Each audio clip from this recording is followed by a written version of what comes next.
Ja. Hola, bona vesprada.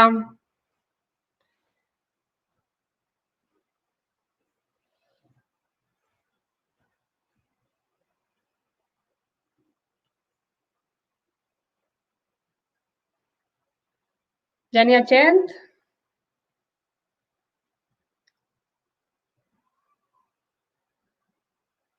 Vale, som 5, anem a esperar un poquet a donar temps a que s'incorpore més gent.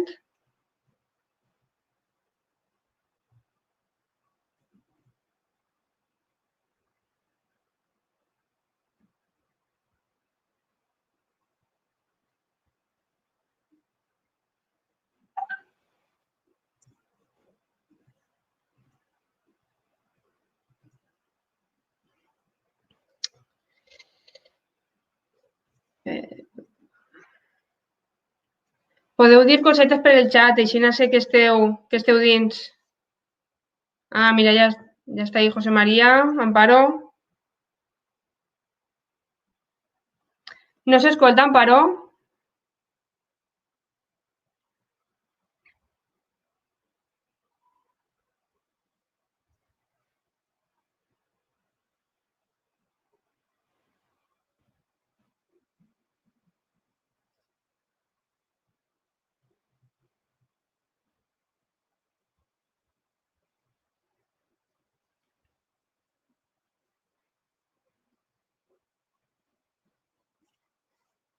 Vale, ja veig que m'escolteu.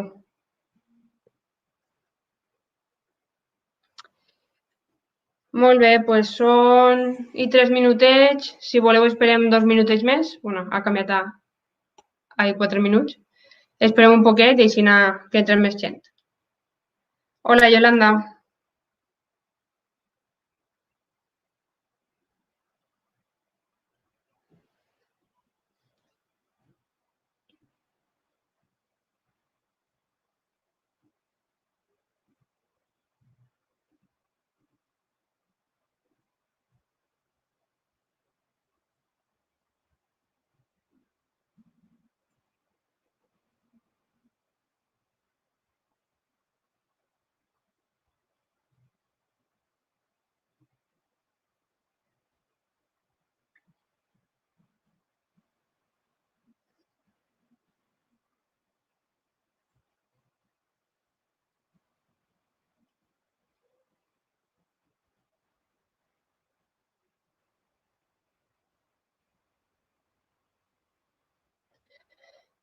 Vale, és que m'estan donant unes instruccions tècniques, que en això soc una miqueta novata, vale, però jo crec que de seguida estarà.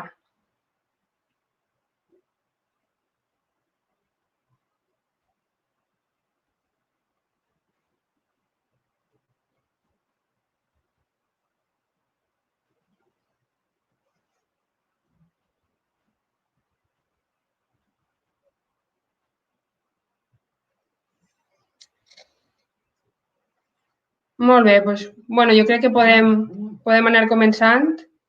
Ja són 5. Vale, el que està ahí parlant en el tècnic. Bé, doncs, bueno, primer, bona vesprada i benvingudes i benvinguts de nou a l'Escola Municipal de Feminisme.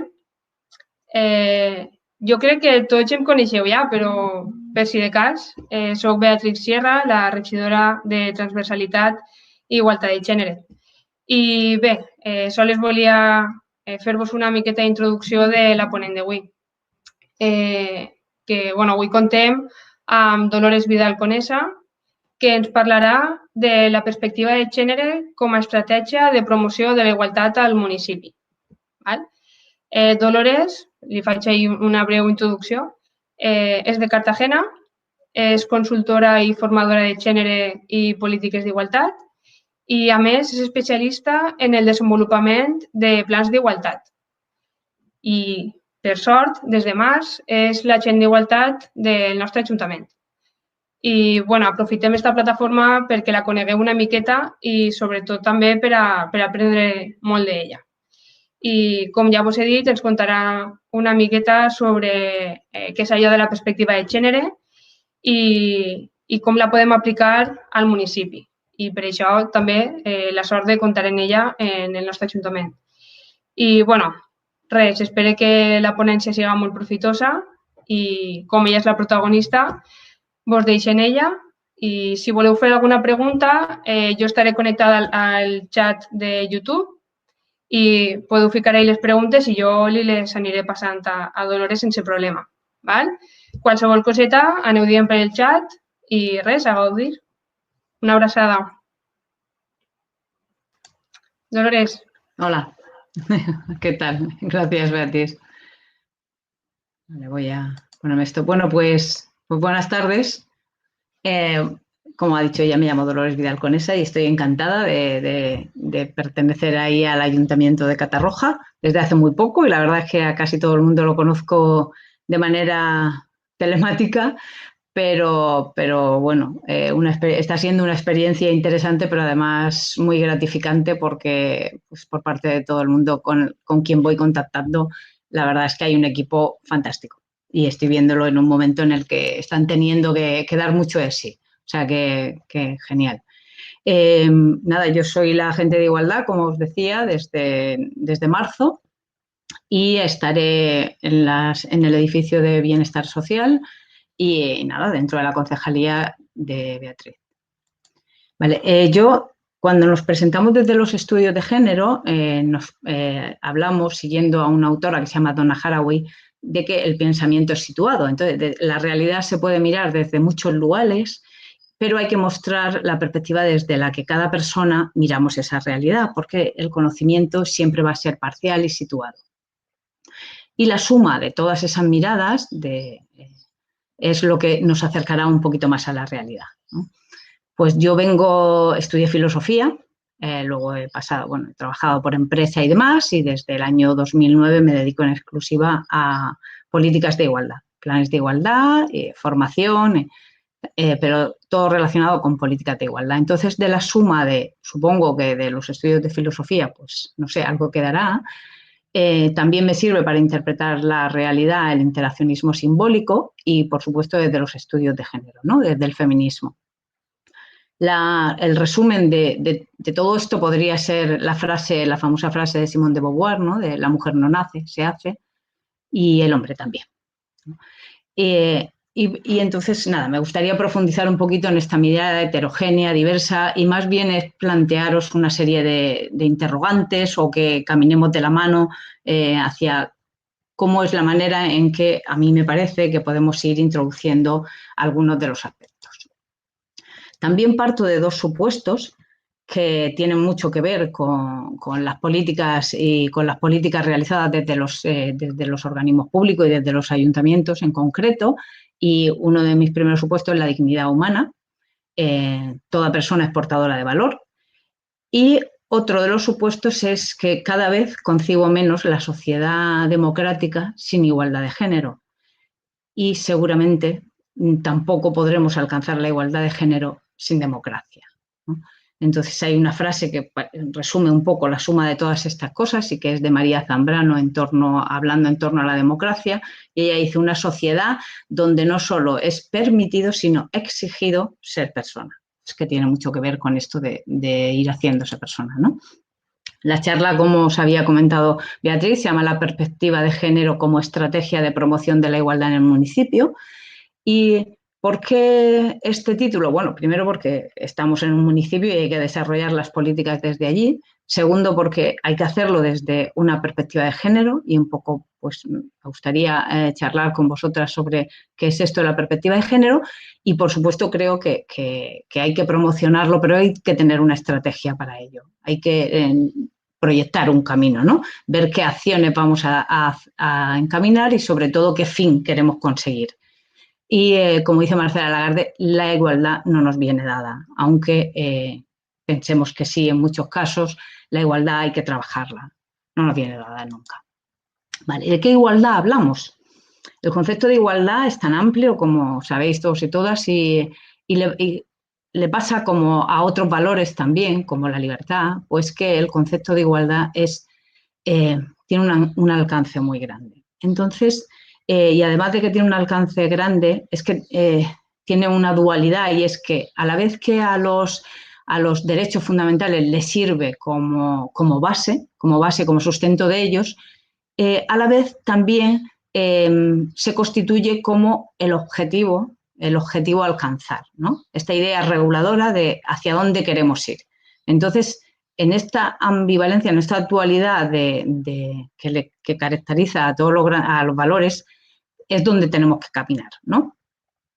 ¿Hacia qué modelo de sociedad queremos ir? Podría ser uno de los interrogantes. Por ello, en la Constitución veis que en cada uno de sus artículos, pues la igualdad se define de manera diferente. Así como en el primer artículo define de manera como un valor general, ¿no? Aquel valor, España se constituye como un Estado social y democrático de derecho, ¿no?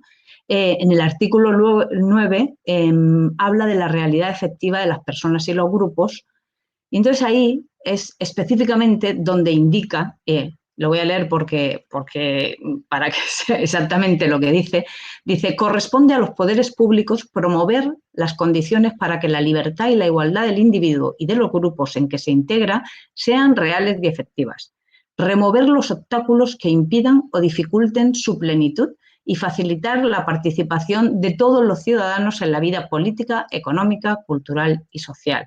No hay un mandato más claro para los organismos públicos que promover la igualdad y además hacerlo de manera real y efectiva. ¿Sí? Y por supuesto, sin caer en ningún tipo de discriminación, que es de lo que habla el artículo 14. Entonces, los poderes públicos, por una parte, tienen que incorporar la igualdad en la ley, que esto ya lo llevamos haciendo desde hace algún tiempo, pero también en la aplicación de la ley. Y entonces un ayuntamiento es un lugar desde el que se aplica una gran parte de legislación, y además se tiene que hacer de manera no discriminatoria, por supuesto, ¿no? Entonces, ¿ha cambiado mucho en las últimas décadas? Claro que sí. Ha cambiado notablemente en España, especialmente si nos enfocamos en España. Ha cambiado en casi todos los sitios, en Europa especialmente, pero en España ha cambiado mucho. Sí, en las últimas décadas las mujeres ya nos hemos incorporado masivamente tanto a la educación como al empleo. En la mayoría de los países europeos o de los países desarrollados y democráticos ya tenemos los mismos derechos civiles hombres y mujeres. Incluso en menor medida, pero algunas pueden llegar a cotas, a altas responsabilidades, ¿no? Como el caso de las grandes mandatarias, pues que ahora con lo del COVID se han puesto tan de moda, ¿no? Por lo del artículo ese que decía, nos hemos enterado que había algunas mandatarias, pero que son pocas, porque al parecer han gestionado algo mejor, o eso parece, la crisis del COVID, porque han habido menos casos.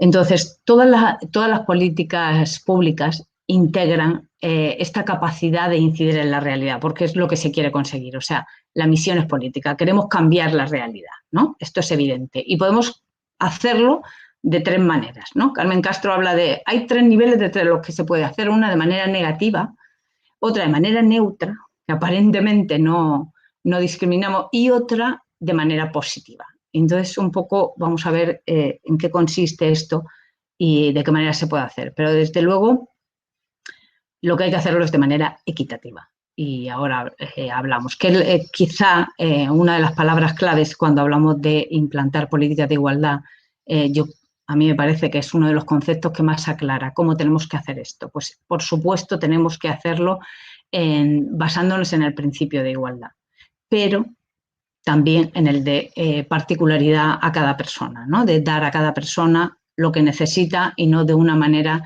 tan genérica. Bueno, de la suma de esto. El concepto de igualdad es una cuestión de derechos humanos ya desde hace mucho tiempo, ¿no? Ya en el 45 la Carta de Naciones Unidas, y después han venido la Declaración de Derechos Humanos, las convenciones sobre los grandes derechos políticos. En el 79 la convención, la que se llama Convención CEDAW, ¿no? La de las formas de discriminación, o sea, la eliminación de todas las formas de discriminación sobre las mujeres, que es una convención que ahora está otra vez muy en boga por el mandato europeo que hay de remover o impedir todos aquellos obstáculos que están haciendo que no consigamos eliminar del todo la violencia de género. Y es en 1995, con la cuarta conferencia mundial sobre las mujeres, la conferencia de Beijing, que es famosa, cuando se habla, cuando se llega al convencimiento de que el foco de atención se tiene que trasladar de políticas que hasta ese momento han estado centradas en las mujeres a políticas que integren la perspectiva de género. Es como una ampliación de mira, ¿no? Hasta ese momento estamos ocupándonos de cosas concretas, de asuntos que había y que sigue habiendo, por supuesto, que tratarlos, pero en este momento se dice, sí, estas concreciones, estas particularidades nacen de algo mucho más grande que abarca a todos, habrá que abordar ese mucho más grande. Y eso más grande que hay que abordar se tiene que hacer integrando la perspectiva de género. Este es el momento, desde el 95, cuando realmente a partir de aquí empiezan a desarrollarse todas las legislaciones sobre planes de igualdad, tanto en ámbito público como en ámbito privado. Y cuando se habla de qué es esto de aplicar la perspectiva de género, ¿no? Porque sí que es verdad que es un concepto que se menciona mucho, pero a veces pues no está de más que nos paremos 5 minutillos a ver qué es esto, ¿no? Pues de la misma manera que cuando miramos una imagen de ilusión óptica, observamos que la realidad, las dos imágenes o las tres, la cantidad de imágenes que haya, son ciertas. Sin embargo, hay personas que ven antes una, personas que ven antes otra, o que nos cuesta ir cambiando un poquito esa mirada para ir viendo de manera alternativa todas ellas. La suma de la realidad de esa imagen es la suma de todas ellas, ¿no? Pues un poco pasa esto con la perspectiva de género. La perspectiva de género es enfocarnos, es analizar la realidad, teniendo en consideración cómo son las diferencias entre hombres y mujeres en cualquier actividad, en cualquier ámbito. Entonces, es una mirada que nos explica esta relación entre hombres y mujeres, estos diferentes comportamientos, posiciones, cómo se dan estas interacciones en base a las funciones y a los roles sociales que sabemos que adquirimos tanto hombres como mujeres y que además asumimos al construir nuestra identidad como personas, ¿no? Bueno, pues la perspectiva de género es una mirada explicativa de esto, ¿no? Es una mirada crítica que cuestione y, por supuesto, tiene que partir de un autorreconocimiento. Esto es muy importante porque sin partir de este autorreconocimiento no puede haber una reflexión. Sin reflexión es difícil que podamos provocar una acción, una estrategia que nos conduzca a un cambio, que es el de una sociedad en donde no se produzcan desigualdades de ningún tipo, pero en este caso hablamos de entre hombres y mujeres. Pues esta mirada heterogénea y diversa, además, cada vez más también es interseccional. Se dice, por lo tanto, es todavía más transversal porque también confluye con toda otra serie de categorías sociales en base a las que se nos agrupa a las diferentes personas dentro de la sociedad. Entonces, digamos que el objetivo principal sería transformar cualquier realidad que se viera injusta o en la que no se estuviera tratando de la misma manera o no se produjera el mismo efecto tanto en hombres como en mujeres cuando se tiene intención de que el efecto sea el mismo. Hay algunas acciones, algunos procedimientos que tienen que ser, por su naturaleza, tienen que ser de manera diferente, pero la mayoría no. Entonces, la mayoría no queremos hacer una política que incida de manera diferente en hombres y mujeres, pero si no nos lo planteamos, si no nos lo cuestionamos y sobre todo si no analizamos cuáles son los resultados, puede ser que estemos generando políticas contrarias a aquel que es nuestro objetivo. Todo esto, evidentemente, cuando se marca en España de una manera mucho más consistente es con la Ley Orgánica del 2007. La Ley Orgánica pues ya era una ley suficientemente importante, por eso es Ley Orgánica, ¿no? Entonces, el mandato, el hecho de que sea ley orgánica hace que solo en ese momento ya tuvo que modificar 20 leyes en cuanto a todo lo que se pronunciaba en ella. Realmente es más bien una ley de desigualdades que una ley de igualdad, porque lo que se muestra en ella claramente, porque además se contempla por áreas, son todas aquellas áreas donde se producen desigualdades entre hombres y mujeres. Y están políticas públicas, creación artística, en empleo, en sociedad, en formación, en desarrollo rural, en cooperación, en medios de comunicación. Entonces, si observando la realidad vemos que hay tantos aspectos donde donde se ve reflejada discriminaciones entre mujeres y hombres, esta ley pues marca todas esas desigualdades, ¿no? Realmente es para la igualdad efectiva, que realmente es como se llama, ¿no? Una ley para provocar la igualdad efectiva de mujeres y hombres. Vale, fue una ley muy consensuada en su momento y la verdad es que es muy integral y muy transversal. Esta ley en el mes de marzo pasado ha sufrido alguna modificación por el camino, pero fundamentalmente el mes de marzo pasado salió un Real Decreto que modificaba unos aspectos muy importantes, que ha sido además una modificación con mucha resonancia social, en cuanto que hablaba de los permisos que se llaman de paternidad, pero son permisos por nacimiento y cuidado de menor para progenitor distinto a la madre biológica, por todo aquello de que ahora las familias, las parejas, hay mucha más diversidad, entonces se tienen que contemplar de otra manera. Entonces, esta ampliación del denominado permiso de paternidad es uno de los aspectos por los que más famoso se hace. Sabéis que el año que viene ya habrá paridad entre los permisos llamados de maternidad y los de paternidad. Esto es un aspecto que pensamos que va a cambiar muchísimo las circunstancias de la sociedad, cómo nos afectan a hombres y mujeres, pero bueno, tenemos que ver su desarrollo.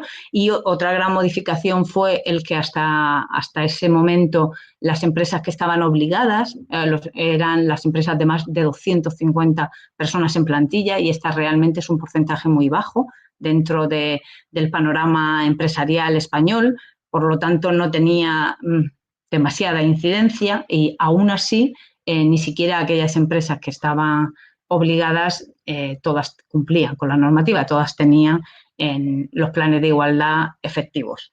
Entonces se le ha querido dar un empujón más, de manera que ahora, en este momento, ya hay una obligación para todas aquellas organizaciones de más de 100 trabajadores, organizaciones privadas, porque las públicas realmente tienen obligación desde siempre. La empresa pública está obligada a promover la igualdad y entonces no cabe que no tengan planes de igualdad. Es cierto que alguna todavía no lo tiene, pero ya llevamos unos años que ya están todas en camino de tenerlo. Y otro gran cambio que presenta este Real Decreto y que va a venir a modificar sustancialmente parte de estos procesos sociales que vivimos es la obligación de tener un registro salarial con los valores medios de los salarios, y además desagregado con complemento salarial y percepciones extrasalariales. Esto que está legislado desde hace muchísimos años, el hecho de que toda persona debe cobrar lo mismo, sea hombre o mujer, en base, o entre dos hombres o entre dos mujeres, en base al trabajo que desarrolla, o sea, trabajos iguales deben de cobrar el mismo salario, es una realidad que no se cumple en las empresas. Lo que vemos en la realización de planes de igualdad, y ahora que ya llevamos cierto recorrido de años y podemos evaluarlo algo más, vemos que con mucha facilidad o de manera muy habitual se producen discriminaciones. Discriminaciones en los salarios entre hombres y mujeres, ocupando las mismas categorías o incluso ahora se ha venido a ampliar un poquito más, no solo la misma categoría, sino puestos o trabajos de igual valor. Es un concepto mucho más amplio y muy interesante lo que vaya a salir de aquí. Con esto está habiendo mucho revuelo, la verdad. No se ha desarrollado legislativamente, o sea, no está todavía desarrollado. Sí que es efectivo el Real Decreto, pero aún no se ha desarrollado y hay algunas lagunas. Hay mucha empresariado que está un poco perdido, no sabe cómo tiene que realizar esto, porque va a suponer dos grandes cambios. El día de antes de este Real Decreto salió el de los horarios, que también fue uno que ha convulsionado bastante, ¿no?, los registros horarios en las empresas. Entonces, de la suma de todo esto parece que sí que va a haber un cambio. Dependerá, evidentemente, de cómo seamos capaces de llevarlo a cabo. Luego, a nivel autonómico, por supuesto, también hay legislación, incluso era anterior a la Ley de Igualdad, porque fue en el 2003, la Ley de Igualdad Valenciana, que se llama, y que está ahora mismo en transformación. Y alguna otra sobre cláusulas de carácter social en la contratación, que viene a dar una justificación muy importante a todos los organismos públicos, a todos los ayuntamientos, de cómo en sus cláusulas de contratación, cómo introducir la responsabilidad social. Y puede ser tanto en los criterios de adjudicación como en los criterios de desempate o en alguna condición especial de ejecución. O igual que condición de solvencia o transparencia, medio ambiente, pues la igualdad también viene a unirse a este cumplimiento normativo. Por lo tanto, va a ser muy, muy decisivo lo que desde los ayuntamientos se haga al respecto, porque digamos que es un incentivo interesante para que el resto de las empresas lo adopten, ¿no? Porque se pueden quedar mucha gente fuera teniendo un buen servicio por el hecho de no cumplir la normativa en igualdad, en medio ambiente y demás. Lo que ahora está cogiendo tanta fuerza en las empresas con el compliance o el cumplimiento normativo, que parece que antes no hubiera que cumplir la norma, pero bueno, esta figura dentro de las empresas está cogiendo mucha importancia y también es interesante. Y normativa local, por supuesto. O sea, todos los ayuntamientos tienen un desarrollo de normativa local muy, muy extenso, pero en concreto a mí me gustaría señalar la que desde aquí, desde el Ayuntamiento de Catarroja, pues se tiene respecto a esto. Y entonces, además de que desde el año 1997 existe una concejalía de mujer, que en los cambios de denominación vamos viendo cómo está cambiando esto de implantar las políticas de igualdad, porque esa misma concejalía en el 2016 pasó a denominarse de mujeres e igualdad. O sea, el cambio de mujer a mujeres ya es un cambio muy interesante y que ahora en la actualidad, y que está comandada o dirigida por Beatriz, pues la concejalía se llama de transversalidad e igualdad, que es un paso todavía más interesante en esto de cómo queremos desarrollar las políticas de igualdad, ¿no? De qué manera queremos hacerlas. No nos fijamos ya en la concreción, en aquellos aspectos, vamos a solucionar problemas puntuales de algunas mujeres, que por eso tenía ese sentido de mujer, sino que vamos a ver de manera transversal cómo lo hacemos en todas las áreas del ayuntamiento en todos los productos, digamos, en todos los usos. Vale, pues cuadrando además con lo que se supone que son las funciones de agente de igualdad, ¿no? Que una de ellas es incorporar la perspectiva de género en las políticas públicas municipales, pues el Ayuntamiento de Catarroja tiene desde 2016 un plan de igualdad interno de la plantilla. Entonces, pues parte de mis funciones ahora van a ser, coincidiendo con que en 2020 vence este primer plan de igualdad, pues nos tendremos que poner ya a hacer el diagnóstico para iniciar el segundo plan de igualdad, que será pues un camino interesante para ver todo lo que se ha avanzado y todo en lo que se ha avanzado menos, cuáles han sido los frenos. Y también desde 2017 tiene un plan municipal de igualdad, porque los ayuntamientos no solo tienen que ejercitar la igualdad interna, sino la externa, porque se deben al municipio. Y entonces los planes de igualdad municipales se encardinan, tienen áreas para cómo relacionarse con la sociedad, cómo con el asociacionismo, qué cosas vamos a promover dentro de la población y cómo las políticas de igualdad también van a llegar a la población. Hay veces que se considera que las políticas de igualdad no podemos intervenir en cosas concretas que le suceden a las personas. Pues sí, también se llega a cosas concretas que les suceden a las personas, porque si no, las cosas no van a cambiar, ¿no? Entonces tenemos que hacerlo así.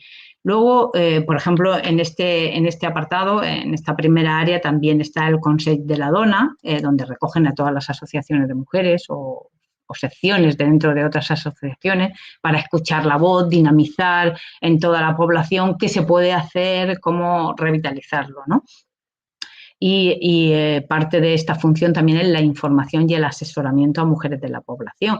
Aquí, por ejemplo, pues aparte de esto, de la Escuela de Feminismos, que bueno, que ya lleváis mucho tiempo haciendo y que es una experiencia, la verdad, muy bonita y muy implantada, pues también tenéis premios, o está el Catarrochinas, ¿no? Con el calendario, que en este mes de mayo viene María Jesús Barceló, que no la conozco, pero le lanzo un saludo y estoy deseando conocerla, una mujer tan activa que se mete en tantas cosas, o a tantas otras que están dentro del calendario. Y no es el primer calendario, lleváis ya varios años haciendo calendarios, lo que demuestra que hay muchas mujeres que visibilizar, que a poco que busquemos sí que aparecen mujeres, ¿no?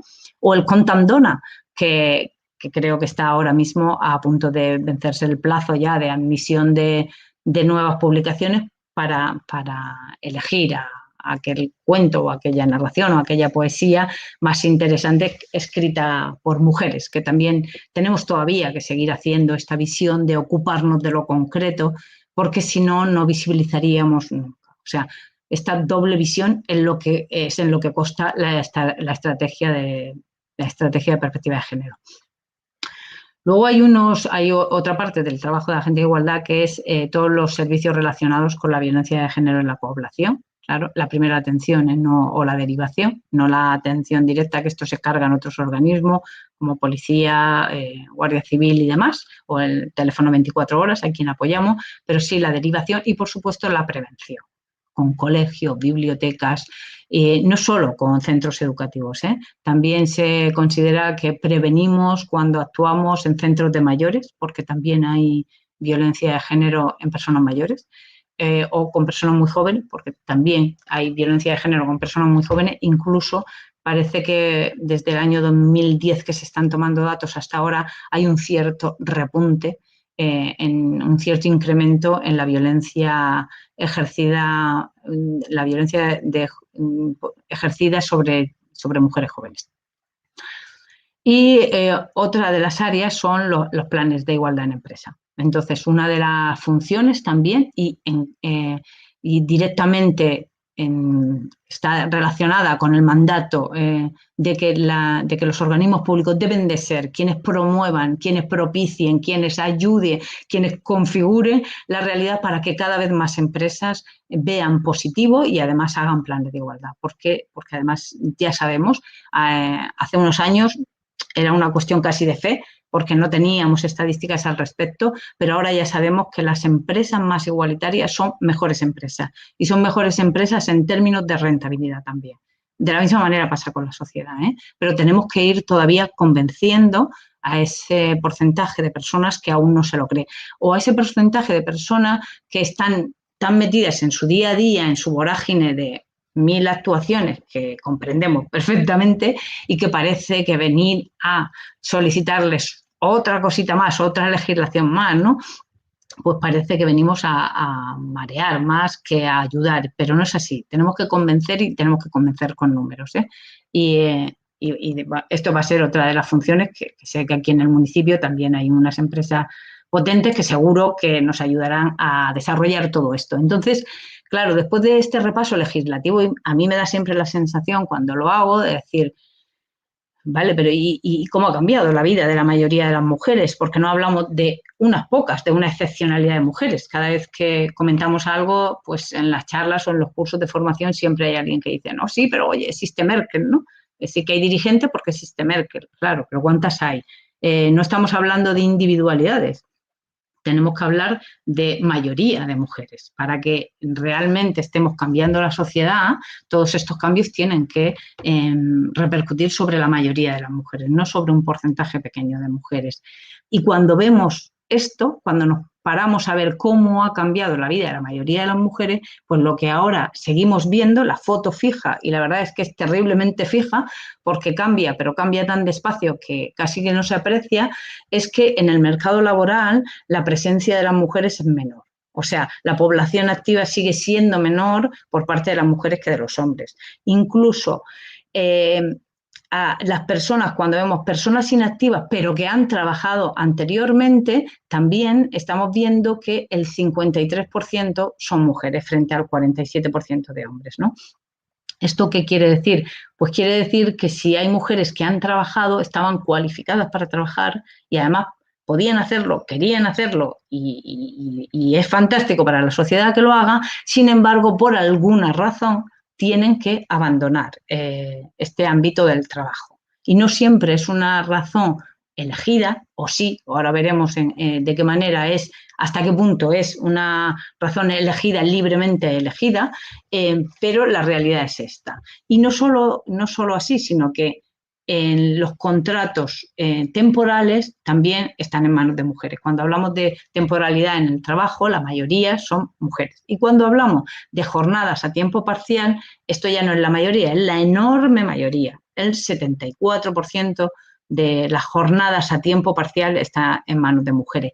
¿Qué supone para las mujeres en general el que sus jornadas laborales, sus vidas laborales, sus trayectorias laborales estén marcadas por enormes periodos de jornada a tiempo parcial? Pues supone que sus cotizaciones van a ser infinitamente menores, que el tiempo que van a necesitar para tener los años que se precisan para jubilarse van a ser también muchísimo mayores. Y además sabéis que esto se va ampliando, cada vez más se exigen más años de cotización. Entonces, ¿quién más va a padecer esto? Pues necesariamente tendrán que ser las mujeres. O sea, no estamos hablando de aspectos que le sucedían a las mujeres en los años 60 o 70, sino lo que pasa ahora en este momento. Y pasa además en todo el territorio español.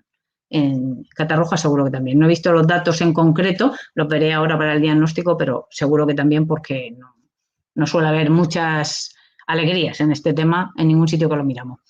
Entonces, cuando vamos a ver ¿por qué las mujeres, lo que decíamos, por qué las mujeres una vez incorporadas se pasan a inactividad? Que también el concepto de inactividad, sabéis que es muy traído y llevado porque inactividad es no remunerado, porque inactivas yo no conozco mujeres, la verdad. Conozco mujeres muy ocupadas que no cobran por tanta ocupación.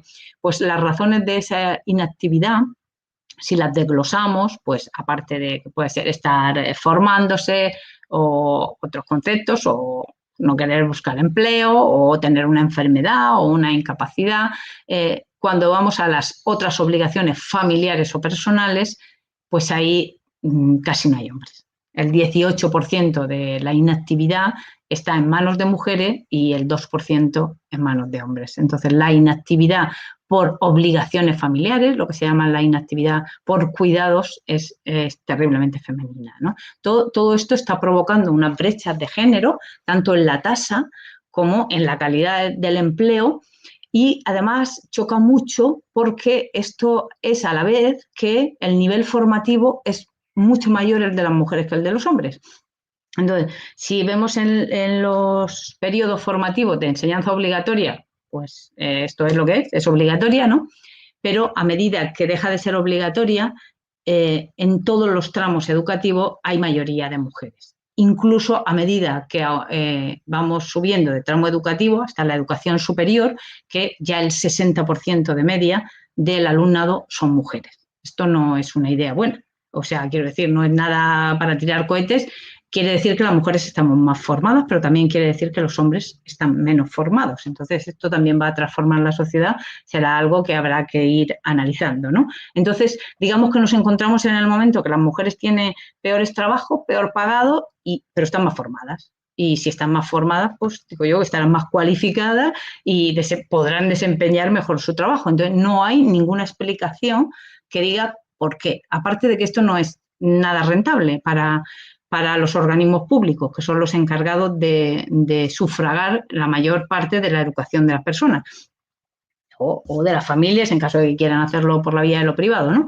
Entonces, ¿para qué invertir tanto en formar a tantas personas si luego van a estar inactivas? No, esto como que muy sensato no parece. Tenemos que ir a las razones por qué esto se produce y realmente se quiere que se produzca esto, todo el mundo quiere que se produzca. Y esto lo que nos provoca son unas segregaciones horizontales y verticales, que las horizontales pues son las famosas de empleos masculinizados y empleos feminizados, que existen. Pues sabéis que en la construcción, en fontanería, en mecánica, están absolutamente masculinizados y pues en enfermería, en profesorado, todos los que son cuidados y los de recursos humanos y todos los que tienen que ver con cuidados hacia las personas están enormemente feminizadas, ¿no? Salvo, sabéis que son las llamadas STEM, que no se sabe por qué, si en el resto de formación, de educación superior, el 60% son mujeres en las STEM, que son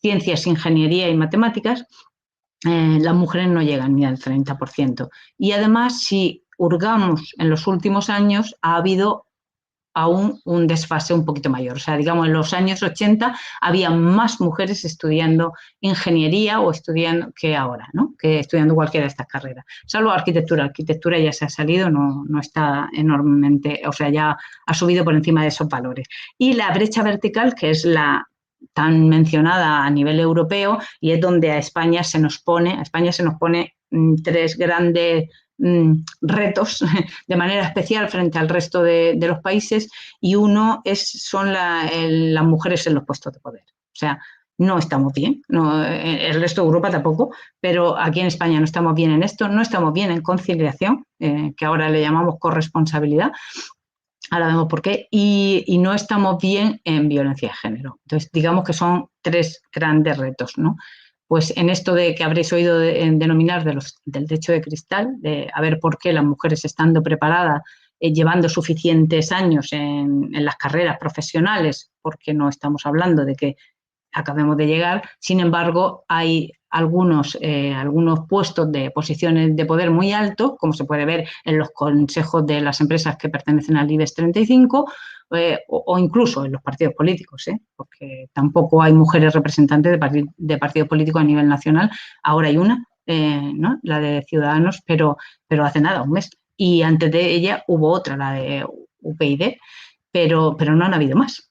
Y no podríamos dar una explicación. ¿Por qué no? O sea, a los partidos políticos no se llega por, no sé, no hay que superar ninguna oposición ni nada de esto. Es una cuestión de compartir una serie de valores, de compartir una serie de ideologías, y entonces no tiene mucho sentido que, siendo la mitad de la población, la verdad es que no haya todavía mujeres en estos sectores de poder. Vale, pues bueno, todo esto pasa igual en las pensiones, no vuelve a pasar lo mismo, por lo que hemos hablado de las trayectorias, y en los cuidados, evidentemente las excedencias por cuidados, que es lo fundamental. Por eso el Real Decreto del marzo pasado, a mí me parece que puede ser muy interesante si se implanta bien, puede ser muy interesante, porque sí que tenemos experiencia de todos los países nórdicos, donde cuando las bajas de paternidad no eran en exclusiva o podían renunciar a ellas, no se lo cogían. Sin embargo, cuando ya sí que eran en exclusiva, y si no cogían los hombres esa baja, ese tiempo, digamos, que no lo coge nadie, se ha visto que ha habido un gran aumento en cuanto a los cuidados de padres o de segundos progenitores respecto a los infantes. Entonces, y esto puede ser una de las grandes, como yo creo que es uno de los grandes cambios sociales. Y por acabar con esto de estadísticas, de dónde tenemos esas grandes brechas que tenemos que abordar, y desde luego que abordar desde los organismos públicos de una manera muy fuerte, está la brecha salarial, que os he comentado anteriormente. No tiene ninguna explicación. O sea, es increíble que haciendo, o sea, sin que nadie, o sea, esto es lo que más extraña a todo el mundo, porque cuando hacemos un diagnóstico de igualdad en una empresa, y da igual que sea pública que privada, todo el mundo piensa, ¿cómo es posible que alguien va a cobrar menos haciendo el mismo trabajo? No tiene sentido. Pues esto que no tiene sentido es muy, muy habitual. Entonces, la diferencia, la brecha, que depende de cómo se mide, que es verdad que es un tema complejo y que es un tema que cada país lo mide de una manera y demás, y que podemos tener diferentes indicadores o variables, pero el caso es que entre 24 y 15 hay una brecha. Entonces, que haya de 15, aunque fuese lo más bajo, del 15%, no tiene ninguna explicación, porque tiene que cobrar menos una persona por desempeñar el mismo trabajo, incluso de la misma manera, ¿no? No tiene sentido, y esto es uno de los grandes retos de España. Y luego, y por último, por supuesto, todos los temas de acoso, ¿no? Que sabéis que desde el 2010 que se modificó el Código de lo Penal, pues digamos que la implicación respecto a las propias organizaciones, tanto empresas como organismos públicos, puede ser mayor, o de hecho es mayor, si no se toman las medidas necesarias, o si no se corrige, o si no se previene, para que en el seno de su propia organización no se produzcan temas de acoso sexual o acoso por razón de sexo. Entonces, ¿cómo es posible? O sea, la pregunta sería, ¿cómo es posible tanta persistencia de desigualdad a pesar de haber ya un desarrollo legislativo y a pesar de tener muchas políticas de igualdad y que ya llevamos casi medio siglo con este tema, ¿no? No sería, digamos, yo me gustaría cambiar el foco de mirar y decir, pero es que hemos cambiado mucho, porque por supuesto que hemos cambiado mucho, pero estamos en el siglo XXI, sino ¿por qué esa persistencia? ¿Cómo es posible que esto no cambie más rápido? No es ni justo y además, desde luego, no es nada conveniente para la sociedad. Entonces, una de las grandes, hace tiempo se decía, bueno, es que este es un asunto cultural, está muy arraigado y es muy difícil de variar en una sociedad. Pero esto ya no cuadra tanto porque sabéis que con las encuestas que se hacen a la población, pues la realidad es que cuando en España se nos pregunta, y da igual el ámbito poblacional en el que se pregunte, o sea, que sea ámbito nacional, regional, municipal o lo que sea, la mayor parte, pero casi el 95% de las personas dicen que sí, que consideran que debe de haber igualdad, o sea, y que no tiene sentido que no lo haya. Entonces, ya no tiene tanto peso esto del asunto cultural arraigado, porque si tantas personas nos posicionamos como que pensamos que no, que debe de haber igualdad, esto ya deja de tener tanto peso. Y luego otro sería también que todo lleva su tiempo, ¿no? Pero esto evidentemente no puede ser ahora ya una explicación, porque si nos fijamos en quiénes están en los puestos de poder en este momento, en poder político o en las empresas, en las grandes empresas del IBEX, quién está como en gerencias o como CEOs, tienen entre 40 y 50 años. Entonces, las personas con 40 y 50 años en España ya nos hemos formado en igualdad, nos hemos formado de la misma manera o igual nos hemos formado tanto hombres como mujeres. Entonces, esta persistencia tampoco es ya una cuestión de tiempo. Y esto se analiza. Cuando analizamos una situación concreta, vemos si hay un desfase mayor, una brecha mayor en personas mayores de 70 años, pues es entendible. Pero cuando las brechas se dan en personas de 25, no tiene ninguna justificación, ¿no? Y el otro gran freno, la otra gran persistencia que ahora está cobrando mucha relevancia y por eso en parte es la modificación del Real Decreto en la maternidad. Entonces, parece que el gran tema que frena todo esto en este momento es lo que se llama la discriminación estadística, ¿no? Porque es que estadísticamente la maternidad nos penaliza enormemente a las mujeres, ¿no? E incluso nos penaliza a todas, tengas o no tengas hijos, ¿no? Hay una penalización previa, pero por supuesto, y además la maternidad se da en un periodo de la vida laboral que es muy central, ¿no? Y que afecta mucho a cómo se va a desarrollar esa trayectoria profesional, porque son unos años muy importantes de consolidación de puestos y demás. Entonces, ahí está el foco, en este momento está el foco puesto. Y en este tema, la maternidad, ¿pueden desde un organismo hacer algo? Pues sí, por supuesto, y además es el sitio desde donde se pueden hacer las cosas, ¿no? Sabemos que esta realidad que está así, ni queremos y además debe de cambiarse, ¿no? Porque además ni es justa ni es deseable para la propia sociedad. Y entonces, ¿cómo es posible que además esto, además es que estamos viendo que hay unos porcentajes de población creciente, pero todavía inferiores, que ya muchos hombres están apropiándose de temas de cuidado, ¿no? Se están encargando de temas de cuidado. Entonces, digamos que están rompiendo con ese rol social asignado y decimonónico, pero que nos sigue afectando, que parece que teóricamente no lo defendemos, pero que nos afecta en nuestras vidas de manera como si no lo estuviéramos, o sea, como si lo aceptáramos. No hay mucha diferencia entre eso. Entonces, ¿cómo es posible? ¿Cómo es posible que sigan generándose roles de héroes y princesas, ¿no? Entonces, pues porque desde los organismos públicos también, igual que desde cualquier producto cultural o desde cualquier producto en general, tiene mucha incidencia lo que se haga desde las políticas públicas. Entonces, el hecho de defender o de potenciar unas determinadas estructuras y no otras, pues va a hacer que estemos reafirmando o que estemos haciendo que cambie.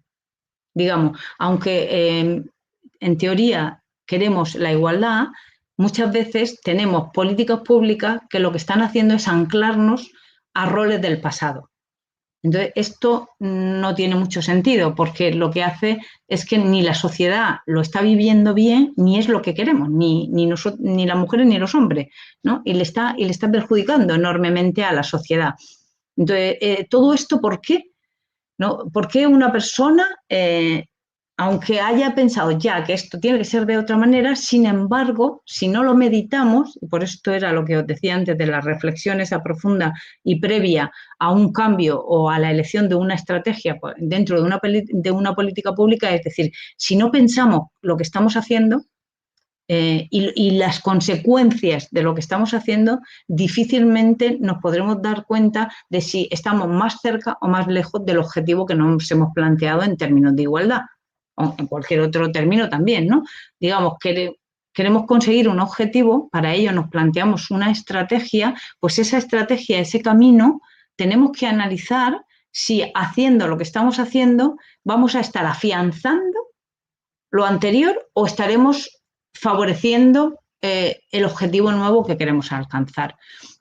Y esta reflexión, que ahora ya desde hace unos años sí que se está empezando a plantear mucho, pues es empezar a ver los presupuestos de perspectiva de género o cómo afectan, ¿no?, las memorias posteriores con perspectiva de género, ¿no? Entonces, digamos, si actúo de una manera determinada, y el actúo puede valer tanto para un organismo público como para una persona individual, si actúo de una manera determinada porque, en definitiva, pienso eso, si cambio mi pensamiento, pues tendré que actuar de otra manera, ¿no? Y esto es como una sugerencia, ¿no? Vamos a darnos cuenta, si vemos que eso perjudica nuestro objetivo, pues solo tendremos que cambiarlo, ¿no? No es más que esto.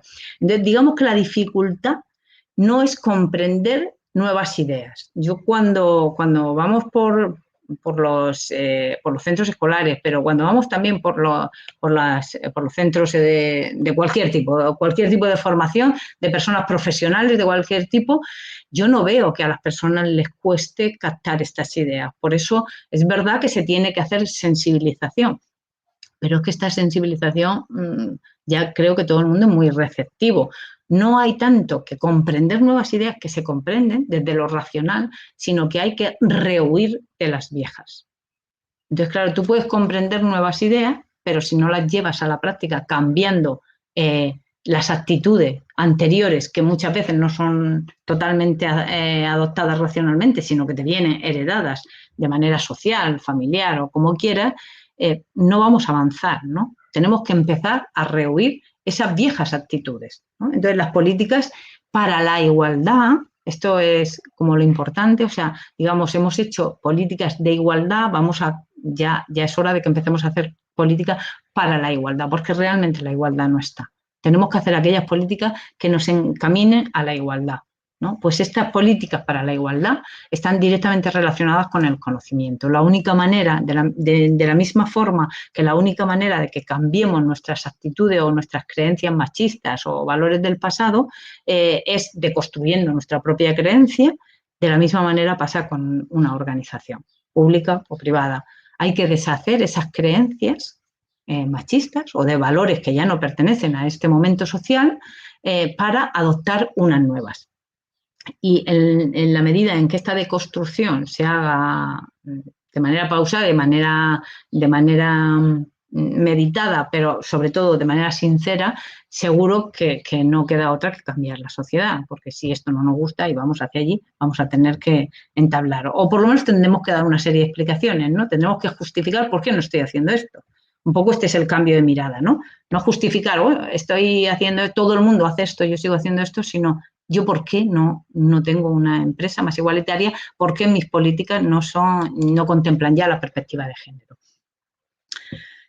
Porque la realidad es que tanto en el contexto social de cualquier política pública, cualquiera de ellas, está mediado por el género. porque las políticas lo que promueven es eso, son cambios sociales, ¿no? Es política en el mejor sentido, en el de cambiar la realidad.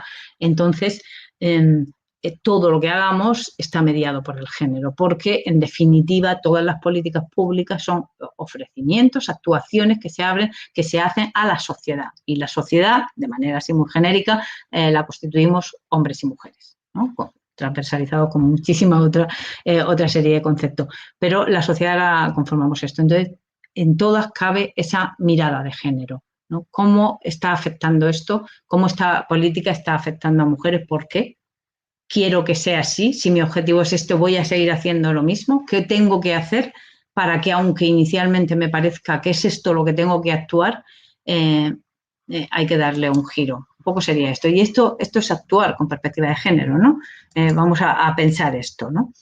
Entonces, digamos que si buscáramos eso, unos indicadores en las políticas públicas de ver si se está actuando desde el género, pues podríamos ver el gasto público con perspectiva, sería ver sobre en la toma de decisiones. ¿Hay sensibilización en esa toma de decisiones respecto a la igualdad de género para promocionar el gasto público? Lo que nos encontramos en los ayuntamientos al hacer planes de igualdad es que difícilmente las concejalías de igualdad, bueno, en algunos sitios todavía no hay, pero ya digo que esto está cambiando mucho, este sería como un primer indicador, ¿no? Pero en caso de que lo haya, el porcentaje que se dedica a la concejalía de igualdad es muy pequeño. Realmente no llega al 3% del total de ningún ayuntamiento, ¿eh? Entonces, igual es que no hay que hacer solo una concejalía y trabajar solo en un ámbito. Por eso hablamos, si transversalizamos, si llegamos a todas las concejalías que vaya permeando esto, ya no será igual. La participación del género en el gasto público será mucho más grande, ¿no? Por supuesto, otro gran indicador es desagregar todas las estadísticas, porque no nos vamos a dar cuenta que están afectando de manera diferente si no las tenemos desagregadas.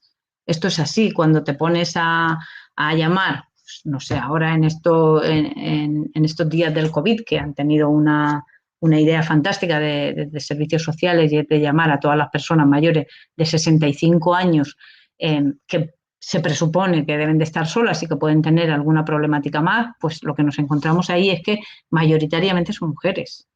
Las personas que viven solas, que no es que estén solas, porque seguro la mayoría tienen entorno y está todo el mundo bastante bien asistido, pero la mayoría de eso. Entonces, ¿por qué? Porque las mujeres vivimos más, pues esto ya lo sabemos, y más las españolas, que vivimos todavía más entre todas las mujeres después de las japonesas. O también otro indicador es la previsión del impacto de género de las políticas. O sea, vamos a ver qué impacto va a tener este presupuesto. Digamos, una concejalía determinada que tiene X presupuesto, X millones de presupuesto, incide en toda la población, incide en un grupo de población muy pequeño, incide solo en hombres, incide solo en mujeres. Pues esto a veces en las concejalías de deportes vemos que un porcentaje muy, muy elevado está incidiendo solo en deportes masculinos. También es verdad que hay mucho menos deporte femenino, pero es que tampoco se promociona.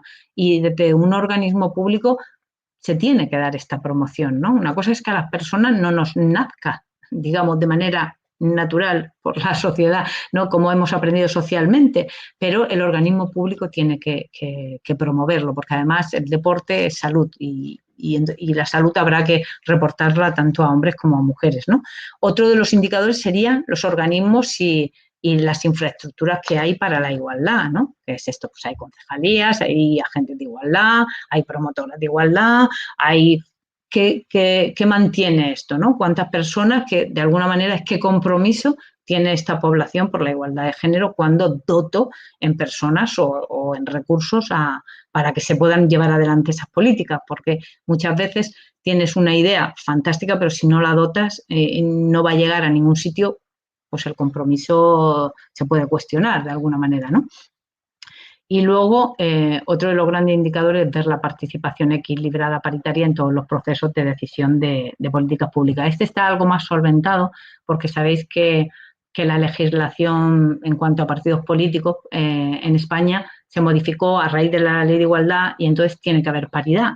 Entonces, digamos que esta paridad o este equilibrio paritario cuesta algo menos, aunque tantos años después, la verdad es que la paridad, por abajo, por el 40, siempre somos las mujeres las que estamos cercanas al 40 y han pasado ya suficientes años como para que esto no fuese así, por lo menos en todo el territorio, ¿no? Entonces, podemos ver, si analizamos qué impactos tienen algunas de nuestras políticas, pues podríamos ver, por ejemplo, cómo analizarlo esto desde la perspectiva de género. Pues, por ejemplo, una congelación o una reducción salarial, lo menciono ahora porque con el tema del COVID, pues esto se va a ver mucho, va a afectar enormemente más a las mujeres. Esto sabemos que es así, ¿no? Primero porque los salarios ya de partida son menores, porque si reducimos lo que ya estaba reducido, que eran jornadas reducidas, pues va a ser todavía mucho más grave para la trayectoria profesional, que además recordemos que no todo el mundo vive en pareja, ni envejece en pareja, ni tiene la posibilidad o no quiere de tener la posibilidad de compartir pensión con otra persona, ¿no?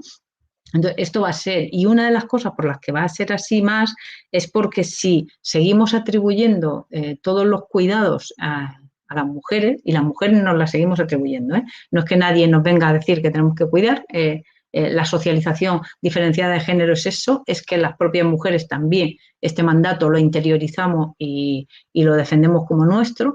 Entonces, quien va a tener que prescindir o reducir seguramente va a ser en más proporción las mujeres que los hombres. Esto es así, que por otra parte, claro, si son menores los salarios, pues también es entendible, ¿no? O la destrucción de empleo público. La destrucción de empleo público afecta enormemente más a mujeres que a hombres porque ahora ya hay sectores del ámbito público que están muy feminizados, ¿no? No todos, pero hay algunos que están muy feminizados. Sin embargo, hablando de feminización dentro del sector público, por cuadrarlo con la brecha de género o con las diferencias de retribución, es algo que también sorprende mucho porque se dice la manera de acceder al servicio público es por méritos, ¿no? Y es una manera muy objetiva, o vas por bolsas o se accede por una oposición, ¿no? Sin embargo, y es verdad que está muy feminizado últimamente, hay una diferencia también en que se sea autonómico, que empezó unos años más tarde, o que sea ámbito nacional, y hay una serie de diferencias, pero si dentro de las mismas categorías lo vemos, porque es verdad que la representatividad de las mujeres o la paridad en la categoría A1, que sabéis que es la máxima, hay paridad, vamos, que no hay un problema de discriminación de ese tipo. Sin embargo, si dentro de esta categoría vamos a ver los diferentes niveles, nos encontramos en la administración pública también, que el nivel 29 y 30, incluso el 28 ya casi también, que son los superiores, o sea, los que más se cobra por esto, están masculinizados. Ahí las mujeres llegan mucho menos. Digamos, el techo de cristal en la administración suele estar en el 28, ¿no? O si hay recortes en provisiones de cuidados, pues evidentemente quien más lo va a sufrir van a ser las mujeres, que es quien está haciendo una dedicación mucho más a los cuidados, ¿no? O en prestaciones familiares. También puede ser otro caso. Entonces, como que la solución para aplicar perspectivas de género, un poco por ir resumiendo y centrando y cerrando, porque eran solo unas pinceladas las que quería aportar, es que debemos de trabajar en ambas estrategias. O sea, evidentemente tenemos que seguir atendiendo a lo concreto, a la política específica, a aquel núcleo de población o a aquella persona, a aquella mujer que necesita que se le haga, que se le tenga una dedicación mayor, o que en base a la equidad se le aplique algo más de recursos. Pero también, y a la vez, tenemos que hacerlo de manera transversal, porque si no, no va a cambiar, porque si no, esa especificidad va a seguir existiendo de por siglos, o sea, no va a variar nada. Tenemos que romper esta dinámica, y esta dinámica solo se puede romper de manera transversal, ¿no? Además, en la propia ley de igualdad, en el artículo 15, habla de la transversalidad en cuanto a los poderes públicos, y es súper claro, ¿eh? O sea, el principio de igualdad de trato y de oportunidades entre mujeres y hombres se tiene que hacer con carácter transversal en la actuación, en todas las actuaciones de los poderes públicos. No hay una manera de entenderlo, no se puede interpretar de ninguna otra manera. Y en estos momentos, cuando también sabemos que por todos los objetivos de desarrollo del milenio, que el objetivo 5 también va de igualdad de género, o sea, es uno de los puntos en los que, como decían, si no vamos a tener países sin igualdad, no vamos a tener mejores países, no vamos a tener mejores sociedades. Y aparte de que se dedica todo el objetivo 5 a lograr la igualdad de género y a empoderar a todas las mujeres y las niñas, en el resto de objetivos también se transversaliza. Cuando hacemos una mirada con perspectiva de género, vemos que en el resto de objetivos está transversalizado de género. Desde Europa la verdad es que parece que en todos los proyectos sí que va saliendo esto. ¿Y qué razones tendríamos para empezar o para continuar o para afianzar este cambio estructural? Pues aunque fuera eficiencia y sostenibilidad, o sea, es así, la división sexual del trabajo, tal y como está entendida, es ineficiente y además es insostenible. Es insostenible además con las necesidades que hoy en día tenemos, si hablamos de aquí de España, y también con nuestra pirámide poblacional, porque con unas tasas tan prolongadas de población, de bajas de población, o sea, de una tasa de reposición, estar por debajo de la tasa de reposición, que esto no se había producido nunca, aquí en España, pues esto que va a hacer unas tasas de dependencia demográfica muchísimo mayores. Por lo tanto, sí o sí, las mujeres que somos el 50% de la población, tenemos que estar incorporadas, no hay otra, no va a ser sostenible un sistema que no sea así. Y sin embargo, vemos que muchos de los sistemas de impuestos y de las prestaciones pues se siguen basando en unidades familiares tipo sustentador masculino, esposa dependiente. Si muchas de estas prestaciones las leemos con perspectiva de género, nos damos cuenta de que cuando habla de sustentador, que podría ser un genérico, utilizar el masculino como genérico, a poco que profundicemos está hablando de hombres. Y cuando está hablando de dependencia, a poco que profundicemos está hablando de mujeres. Entonces, o por ejemplo, sigamos agudizando el régimen de gananciales, pues no, la sociedad no está estructurada de la misma manera que en el siglo pasado, tampoco en España, ¿no? Entonces, seguir con políticas de unidades familiares tan estancas no favorece mucho estos cambios porque sigue anclando a las mujeres en los temas de cuidado. Digamos que estas prestaciones en muchos casos pueden ser un desincentivo. Entonces, porque además van asociadas a rentas muy bajas. Entonces se producen casos como los que oímos tantas veces de decir es que para pagar esto poco que gano, para pagárselo a otra persona me quedo cuidando a mi hijo, claro, pero es que primero porque tiene que ganar tan poco, ¿no? Y además te puede apetecer desarrollarte profesionalmente. ¿Y qué pasa con toda tu trayectoria vital? ¿Quién te garantiza que luego vas a tener el suficiente número de años cotizados como para cobrar una pensión digna y en condiciones de mantenerte por ti misma, ¿no? Pues todo esto se tiene que analizar, porque si no es abocar a la pobreza en mayor medida a las mujeres que a los hombres. O las rentas a la dependencia, por ejemplo, es uno de los casos que se ha visto que con todas sus limitaciones, deficiencias o retrasos o lo que queráis, además recaen mujeres. Entonces hemos visto que una renta que seguramente sería fantástica para solucionar muchos de los temas, han recaído todo en mujeres y son mujeres del propio entorno, porque claro, si no trabajas porque los cuidados sigan recayendo en las mujeres, pues todas estas rentas, que además son rentas muy pequeñitas, realmente, que es muy difícil que alguien se mantenga solo con eso, pues estamos reforzando, con esto lo que estamos haciendo es reforzar el rol de mujer cuidadora, con la mejor de las intenciones y queriendo solucionar un gran problema, ¿no? O como veremos, por ejemplo, con todo el tema del COVID, pues en quién va a recaer el teletrabajo con personas dependientes en casa, ¿no? Con el estrés que supone y con todos los inconvenientes o las reducciones de jornada, que tengamos en cuenta las reducciones de jornada en la mayoría de los casos no son retribuidas y entonces esto es un hándicap añadido, ¿no? Entonces, para acabar, yo creo que el transversalizar el género es fundamental, no podemos hacer otro tipo de política en estos momentos. Siempre que estemos que queramos seguir perteneciendo a un estado de bienestar como el que hemos diseñado, ¿no? Entonces, debemos ya de las políticas de igualdad pasar a las políticas públicas para la igualdad. Y de la misma manera que pasamos de la Concejalía de Mujer a la Concejalía de Transversalidad e Igualdad para incidir en el máximo del presupuesto público, incidir de la manera más justa sobre el máximo de la población.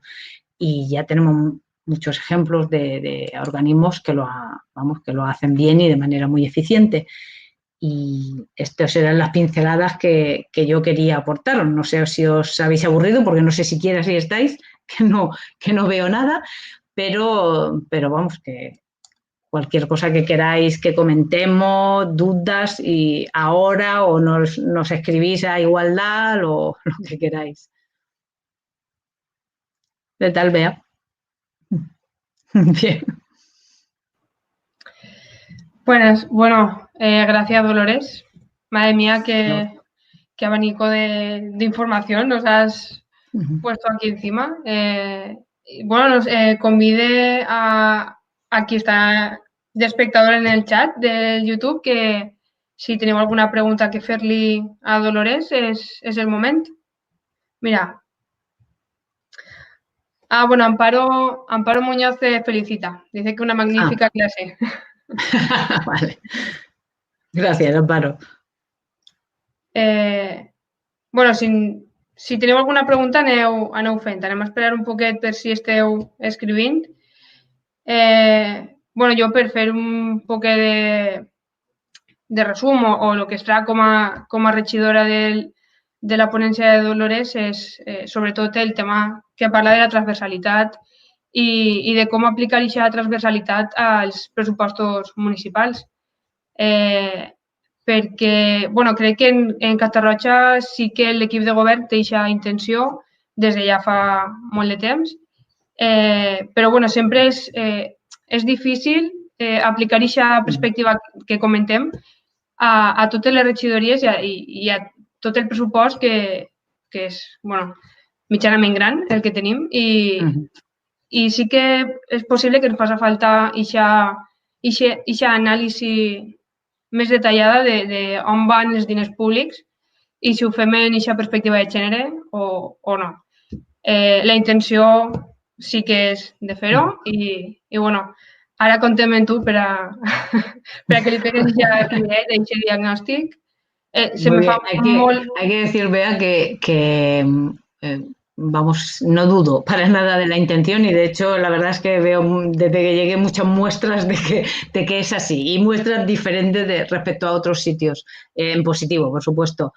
Solo que no creo que la gente lo haga de una manera absolutamente intencionada. Bueno, algunas personas sí, algunas ideologías sí, ¿no? Pero no de manera intencionada, pero a veces nos dejamos llevar por el día a día y es verdad que es difícil romper algunas dinámicas. Pero no dudo de la intención en ningún momento. Gracias. Bueno, aquí Emilia y Timo nos dicen que ha sido muy interesante y que no se han aburrido nada. Uy, pues gracias, porque yo sí, la verdad, aquí hablarle a una pantalla es una experiencia rara. Vaya. Bueno, también abordar este tema, porque sí que hablamos mucho siempre de hacerlo todo con perspectiva de género y a veces se nos va un poco el hilo de qué es la perspectiva de género, que es lo que decía hasta al principio de la ponencia. Creo que también era necesaria dentro de la escuela de feminismo hacer algo así y vamos, ha sido esclarecedor. Y bueno, si me pasa a Valencia. Si ningú te... Sí, fantástico. Es que se me hace raro hablarte en valenciano. ¿Ah, sí? No, oye, que el problema es mío, no tuyo. No.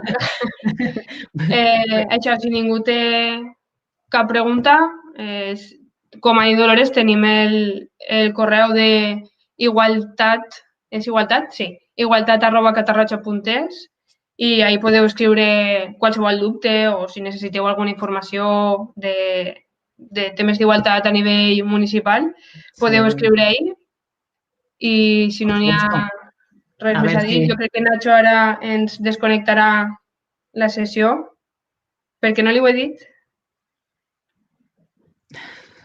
si quieres ir despidiéndote, Dolores.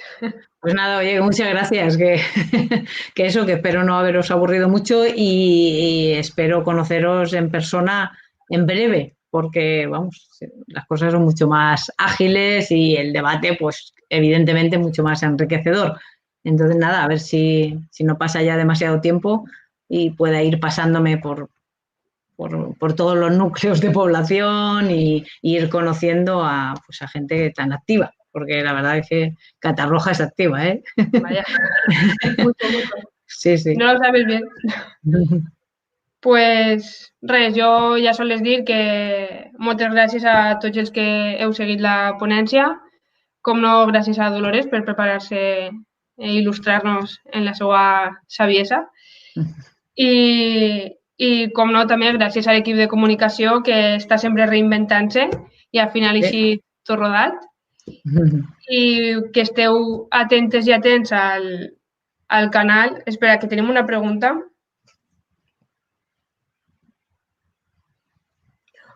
José María, quina pregunta. Bueno. Dice José María, ¿cuál sería, si se partiera totalmente de cero, la primera acción a realizar en un campo totalmente salvaje y virgen dentro del ámbito adolescente y juvenil? ¿Para conseguir qué? O sea, ¿cuál es el objetivo? ¿Igualdad plena o cuál es el objetivo en el campo adolescente? Claro, yo entiendo que, a ver, te hablo porque José María ha sido técnico de juventud durante muchos años. ¿Por dónde incidiría yo? Entonces entiendo, ¿no? Que va por ahí. ¿Por dónde incidiría? Hombre, pues con jóvenes es muy interesante incidir en relaciones, en qué tipo de relaciones se tienen, si son chicos-chica, pues en aquello de cómo entendemos que nos debemos de relacionar, esto puede ser un buen inicio o cualquier mediación puede ser un buen inicio, pero sobre todo en el ocio. Mira, yo creo que en uno de los ámbitos en el que los hombres y mujeres más nos vamos diferenciando a medida que vamos cumpliendo años es en el ocio. Y esta diferencia, cuando la veo que empieza a notarse, es en la adolescencia. Entonces, con jóvenes, incidir en el ocio sería muy interesante. Vamos. Yo creo que se podrían hacer unas experiencias muy bonitas. Pues le lanzamos el guante a Miquel, que es el regidor de Juventud. Muy bien. Para aplicar esa perspectiva de género. I, bueno, gràcies, José María, per la pregunta. Pues sí. I res, l'ho dit, gràcies a tots i a totes per assistir a esta ponència virtual i esteu atentes i atents a les xarxes de l'Ajuntament perquè, bueno, a final de maig tindrem un altre ponent que estem ahí a veure com ho fem. Molt bé. Vale, pues muchas gracias. Fins a la pròxima. Adeu. Adeu.